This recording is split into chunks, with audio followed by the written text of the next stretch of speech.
and Emmanuelle Vaugier.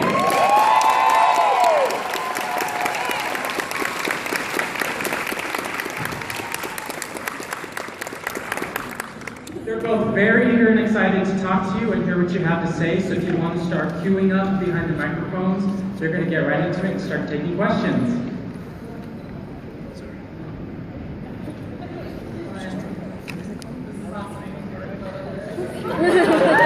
Let the dark times roll.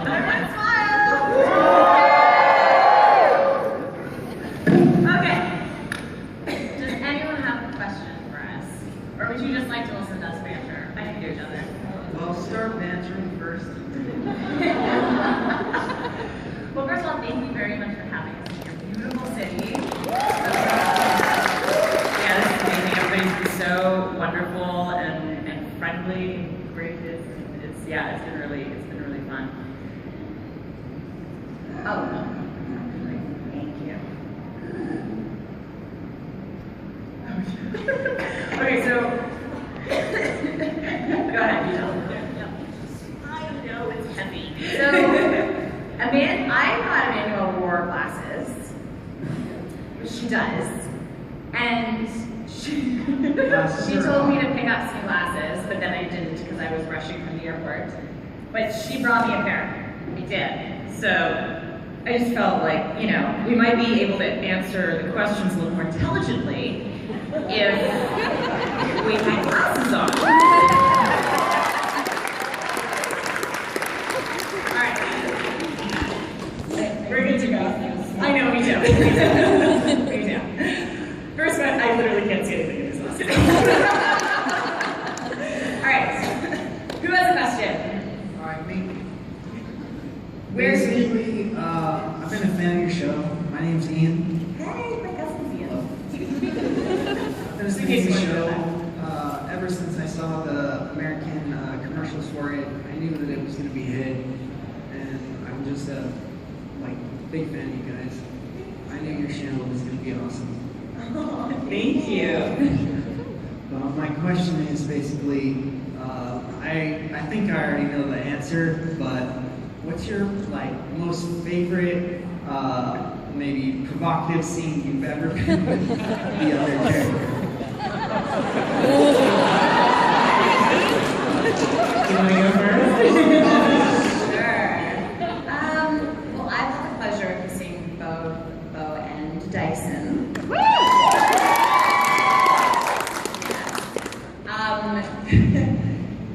I would have to say Anna's probably more fun to kiss. Chris tends to eat peanuts and he'll kind of just go by the crap truck right before we have to make out.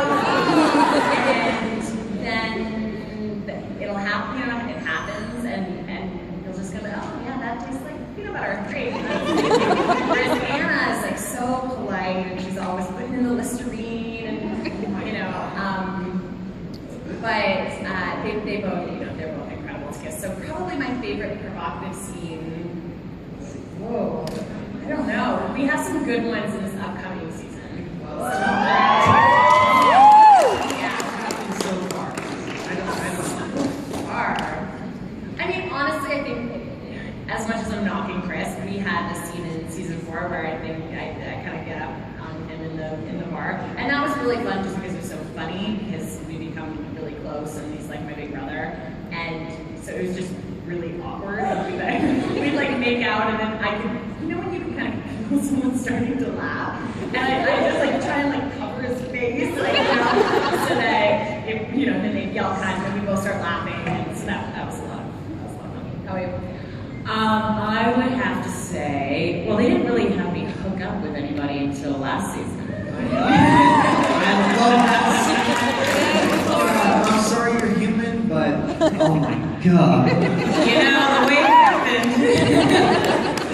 I have to say, well, the two favorite scenes, as far as provocative, obviously, with Lauren's character, Zoe's character, Lauren.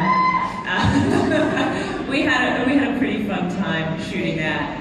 There's nothing quite like having to orgasm in front of a crew of 50 people. I have not done that yet. And then it was like, was that big enough, or did you want it bigger? You're having this conversation with our director, Steve DeMarco. And Steve, if you ever met him, he is quite a character. He's a go big or go home guy. Go big or go home, and his physical appearance, like he is just like, he is so cool, but he wears only leather. And not a lot of it. No, like there'll be like pants, and there's They're more like chaps. yeah, chaps. And like there'll be a leather vest, but it's unzipped and open, and he's tattooed, like from nipple rings, tatted from like head to toe, mohawk, with little sideburn pieces that come down, and like just like earrings, everything everywhere. He's awesome. He's so much fun, and so that's who was coaching me through my love scene with Lauren. So that was interesting. The other scene that one of my favorite scenes to have shot was the dancing episode where Vex takes control of me, and that was a lot of fun. Also, a little piece of trivia on that is that was directed by the creator of Orphan Black. I wasn't. Oh yeah. Oh right. Whatever. Yeah. Yeah, I know him. I love you, thank you. Not the glass. Thank you for your question.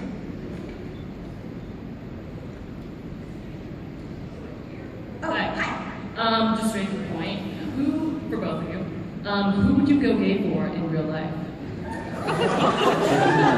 Angelina Jolie. Definitely. I would have to say, yeah, Angelina Jolie or Marion Cotillard. I love, oh my gosh, she's so beautiful. She's exquisitely gorgeous. So if you have me, yes. Although in real life, I have a friend that I always tell her, her and her girlfriend, I'm like, you would be my first. If I were ever to go gay, it would be for you. I've told her that for years. She's awesome.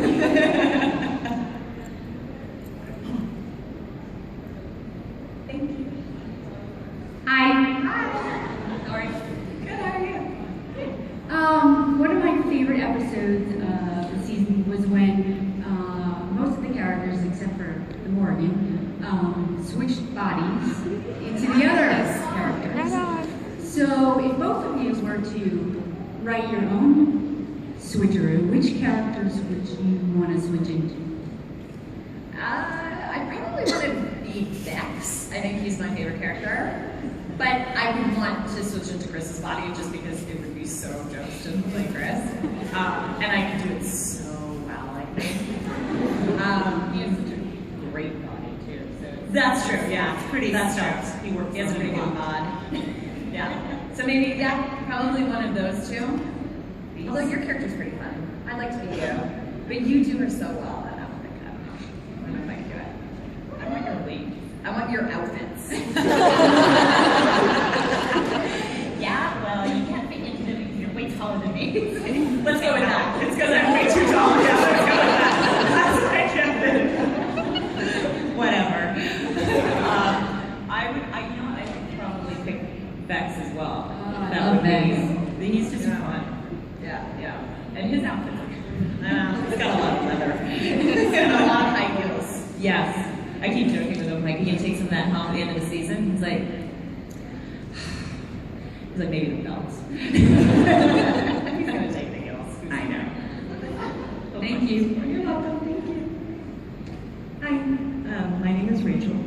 Yeah. I was wondering in the episode about the Dark Times role when you do your dance battle, besides that the one. part with Ksenia, did you come up with any of those dance moves by yourself, or? I mean, most of those are like my signature club moves. They actually came to me and they said, okay, we want to have this scene and Ksenia's gonna dance, and we all know, Ksenia's an amazing dancer, and you're gonna probably have to dance. It's gonna be a little silly, bad. Are you gonna be able to do that? I'm like, every Saturday night? Yes. And I think, honestly, I wanted it to be so bad because you just go up against Ksenia and be good. So I really went for it. And then after we finished that filming day, I kind of felt like, oh, maybe I'm gonna regret this. But it ended up turning out really well. And yeah, it was a lot of fun. It was a workout though. Man, I was doing those moves all day. It's crazy, but it was good. Also, I was just wondering if you enjoy playing childlike Tamsin more, or like more of a badass Tamsin. Badass Tamsin, for sure. Yeah. Yeah. You know, it was fun to play a different version of Tamsin and to get to see her as more innocent and childlike and naive. But she's just so cool and she's bad. And sometimes I feel like childlike Tamsin is a little bit more like me in real life, like, you know, goldfish. It's more fun to say, you know, Tamsin's one-liner. It's not good. Thank you. Thank you. First. Hi. Alright.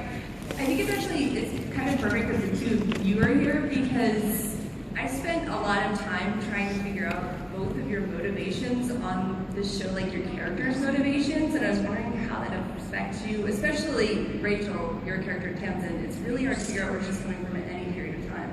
So most of the people on the show are so black and white, whereas the two of you really don't know what you want or why you want it or when you want it, get it done. So how do you guys deal with that?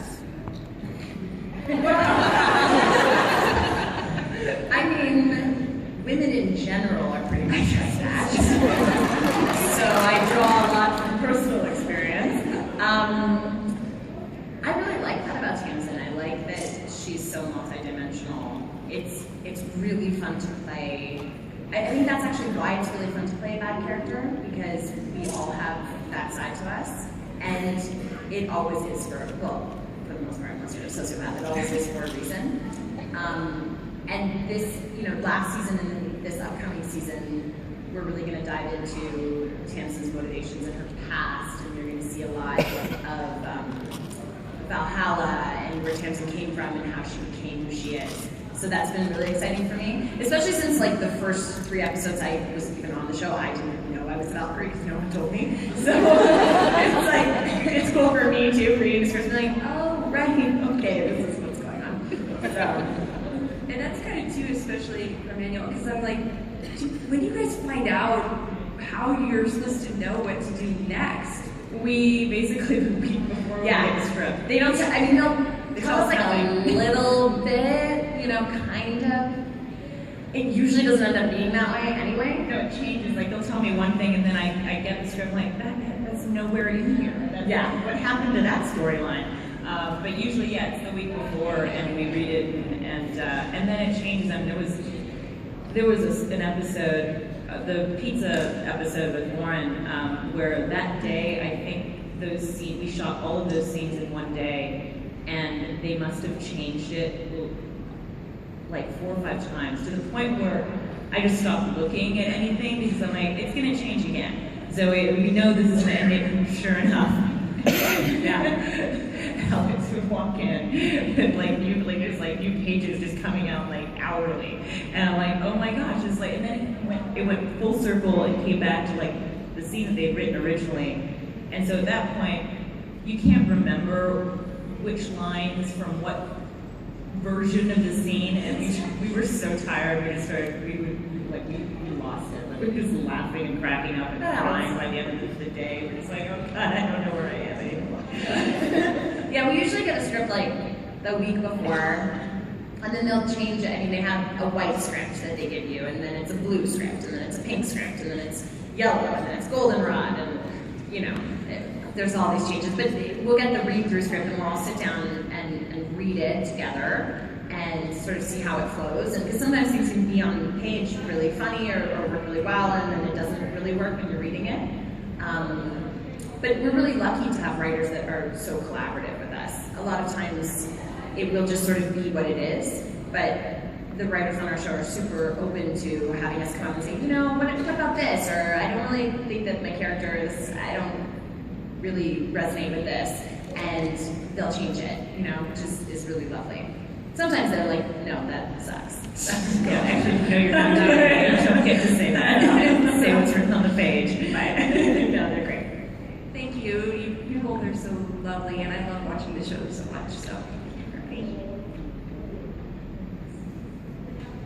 No, he's gone. Okay. And so, you both have been in stuff where people get scared. So, what is your guys' fear? Sorry, we both have.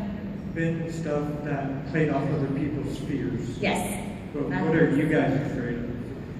In real life?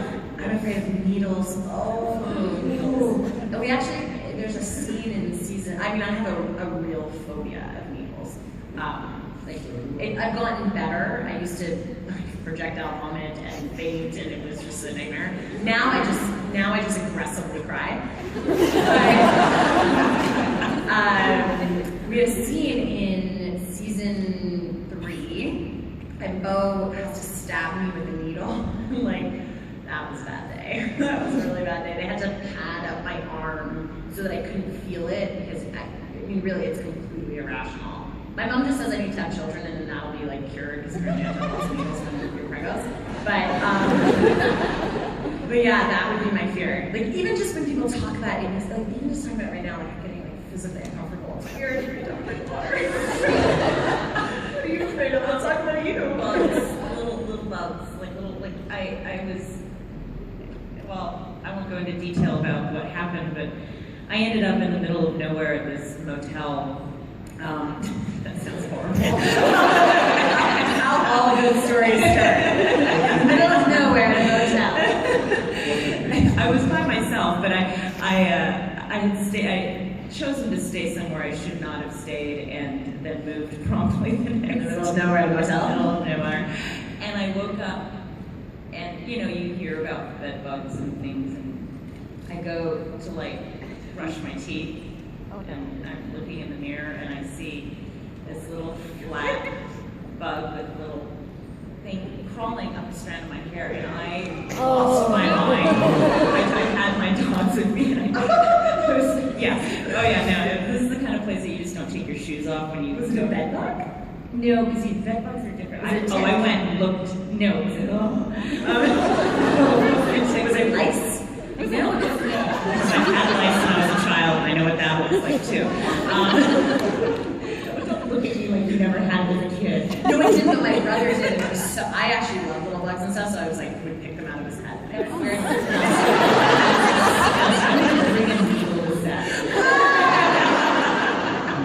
And I'm going to put it in your trailer.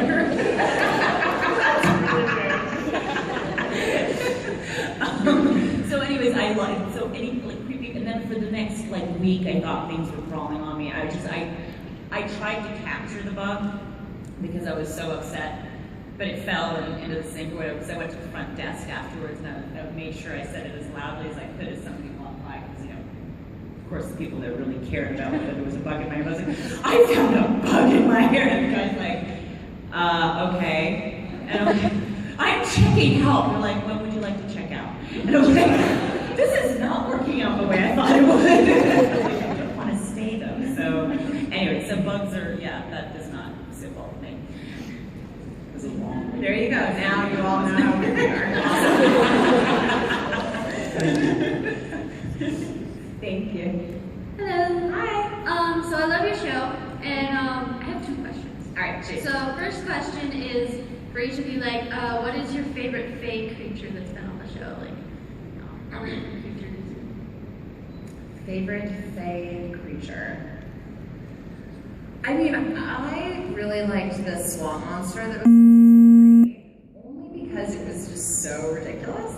And actually, today, I was walking outside. I wish I could put this up on the screen because you guys will know what I'm talking about. Can you see this? You guys see that? It's a swamp monster from Lost Girl!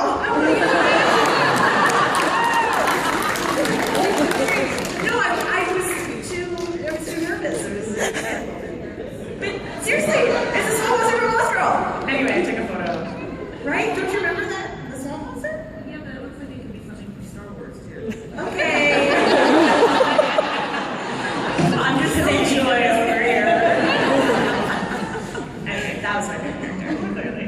I don't know which one. beat that. Everything. Yeah, I can't really beat that. I can't top that one. I'll go with that. I'll go with that too. Okay, my other question was that there's a lot of funny stuff on the show, so like I imagine a lot of funny things happen behind the camera. Like, do you have any funny stories like behind the scenes, like? Yeah, I mean, some of the stuff that's funny on the show is like not funny in real life. Like in season 4 when I had to eat the donut in the cop's office, and when I was a child, and they asked, I actually love donuts, and so they asked me, "What's your favorite donut?" I said sprinkle donut, and I was really hungry when we started the scene, so I was like, I'm just gonna shovel this puppy down, and it ended up being really funny because Tam's was like stuffing a donut in her face. But we had to do it so many times that by donut 12, I was like, I have diabetes. And then I had to start spitting it out after the take because it was like, oh, I have the worst stomach ache. I haven't had donuts for a really long time. So that ended up turning out funny, but it wasn't funny. The other funny thing was when I told Chris that he was killed off the show, and he was like freaking out. Because you know, like at the end of season 3, we go off the cliff, right? So I told him, I was like, we go off the cliff. And I wasn't intending actually to make it a joke, but he took it so seriously. He's like, we die? I was like, I'm like, this is awesome. I'm like, we die. Honors! And Chris called the producer and he's like, because Vanessa called me, she said, what did you say to Chris? He called Vanessa, he's like, I just bought a house, like, am I killed off? I probably should have told him, like, before that, but anyway. He's really fun to prank. And so is Paul. Paul's super fun to prank because he thinks he can prank everyone, so people can get him. It's the best. See, I'm not there enough, so it's like I don't get in all these little pranky things because they take a while to plan. I've done it before, but you need to be there for a little while and make sure that everything goes according to plan, and then the payoff's really good. All right, thank you. Thank you. I'm just going to take it now because I'm pretty small. All right. Hi, my name is Juliana. So my question is, well, actually, let me preface this. So I really like the show, but it's about the only genre sci-fi and whatnot that I like, and I think a lot of people here probably like a lot of things, and we geek out over a lot of stuff. So what do you guys feel like you geek out over? Like board games, or like sci-fi, or you just like sit in a quiet room and play video games? I totally geeked out over Orphan Black. I went to the set and I was like, I called John and I was like, John, I want to come with it. Really? Yeah. I called him and I was like, I want to come and visit the set. He's like, really? He's like, you never want to come to the set. I'm like, well, unless I'm working, usually you don't, but I really love the show. And so I went, and like half of our crew from previous seasons works on Orphan Black now. So they're all looking and they're like, oh, are you working today? I was like, no, why are you here? And like, I got this question like over and over and over again. Even John was like, I can't believe you actually showed up. And then he introduced me to like Tatiana. I was like the biggest nerd. I'm like, hi, I really am. Play cool. Really love you on the show. You did a really great job. Oh my God, you're so awesome. To all like any kind of like, you don't know me, so that you're like in her trailer quickly. Yeah, like, hi, just hanging out to why me? You want to run some lines? I don't know. Like, yeah. Which one do you want? You can be Allison. Like, you're getting me out right now. So yeah, that I nerd out on that.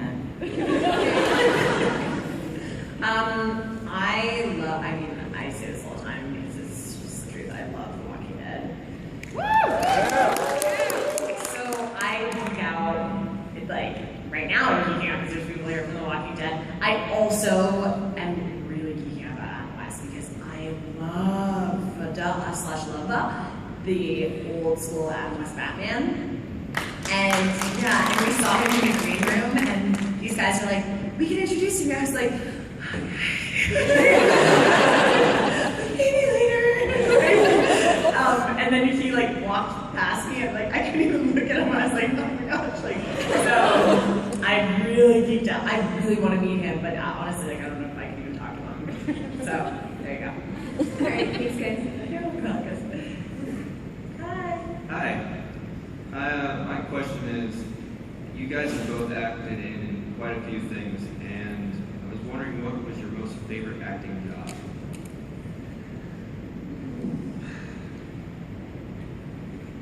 A few. I mean, Lost Girl's been awesome because that's just fun and like everybody is it's one big love fest. Like everybody gets along. It's like a big family. I would have to say Smallville was one of my favorite.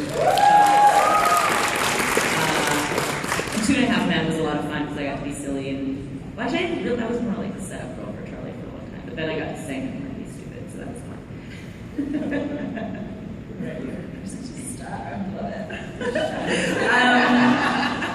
it. Lost Girl has been for sure up there in terms of one of my favorite jobs. Birds of Prey was really cool because it was,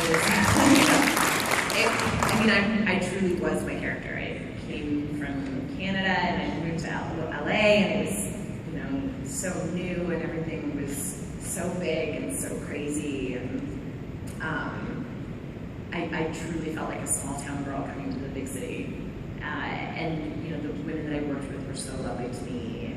So that was also a really great job. Really, we have the best job ever. Like every job is so amazing because we get to wake up every day, go and people dress us in during our makeup, and then play around with these incredibly creative people. And if you don't like yourself, you can be somebody else. That's true. If you don't like that person, you can be someone else. Yeah, change it. Actually, it sounds really cliche to say, but Lost Girl, it's rad. It's the best job ever. Well, thank you. Hey guys.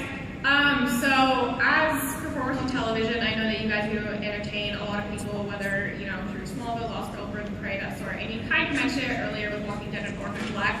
But what do you guys watch that's like your go-to show of the shows that entertain you that you could just like binge watch, that sort of thing?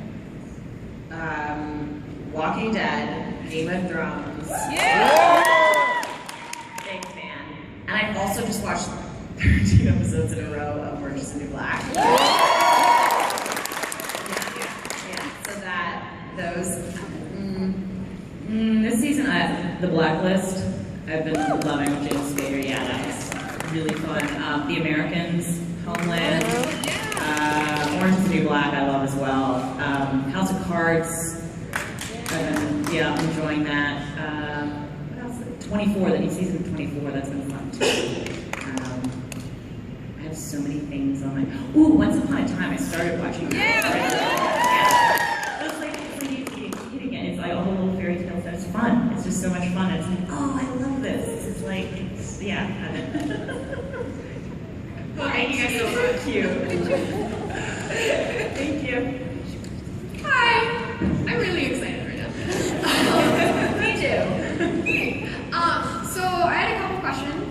They're not that long. The first one was, did you guys expect Lost Girl to become this popular? And the second one was, on the journey that you've had with Lost Girl, what's been like your most memorable moment? I don't think any of us expected it. I mean, at least when I started, like you started at the beginning, I kind of knew what I was getting into because I Right. the third season. Yeah, when we started, I mean, nobody knew what it was going to do. I mean, you never really know on a show. Sometimes you have a feeling, but sometimes the ones that you think are going to be huge hits are big flops, and there's no rhyme or reason to it. They just don't work. This just gelled, and the cast had great chemistry, and it just caught on. And it's amazing because it really was a lot just through word of mouth and the internet, and because it doesn't really air in that many places. I mean, it's now it states, does. and at the beginning, it really picked up a lot of steam just through, you guys talking about it on the internet and like tweeting about it and everything. And it just kind of was like a happy, I don't want to say happy accident, but it was kind of what nobody knew. And I don't think anyone expected it to be. No. Yeah. And with such a loyal following too, so that's been really amazing. What was the second part of the question? Our glasses aren't on. What's been your favorite or most memorable moment during the whole Lost Girl experience for you guys? The most most memorable moment? London? Yeah, that was really fun going to London. Do you mean on set or just in general? Just in general. There's so many. Like it's hard. Really, it was like out of the gate. I came in and they wanted to test me for chemistry with Chris, and so I went in and I was really tired. I just got on the plane. Like Chris was so lovely, so I thought I'm just gonna mess with this guy.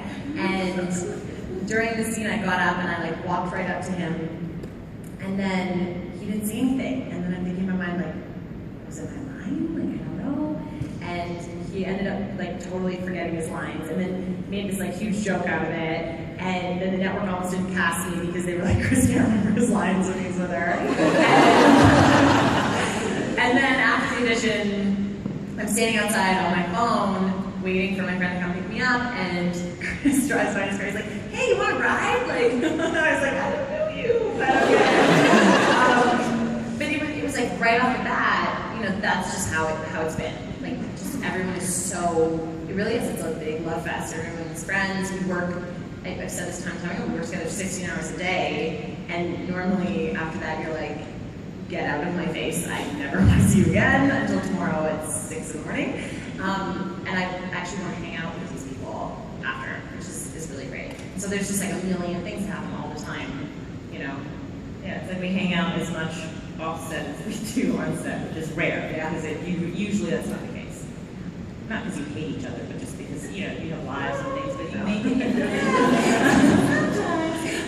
but yeah, we all make an effort to see each other, and we're genuinely excited, whenever people are back, we're like, oh my God, you're back, it's awesome, let's hang out this weekend. Thank you. Thank you. Okay, so by the end of season 4, in the last 3 episodes, 2 out of 3 of my favorite characters are dead. Both Kinsey and Taylor are gone, and that has warmed me up, and I really want to know how it affected you guys personally. Well, I got the opportunity to work with Ksenia a lot last season. A lot of my character work was with her. It's weird not having her around. I didn't work with Casey as much, although I hang out with him in LA and that kind of thing. But so it hasn't been as weird for me not having friends. Primarily, it's Anna or Chris and then Ksenia. But yeah, it was also sad to say goodbye. But that's one thing I like about our show is that sometimes people die and they come back, and sometimes they don't. And there are consequences to the things that happen, and there's weight to the decisions that the writers make. I think that's one of the reasons I love Vaugier.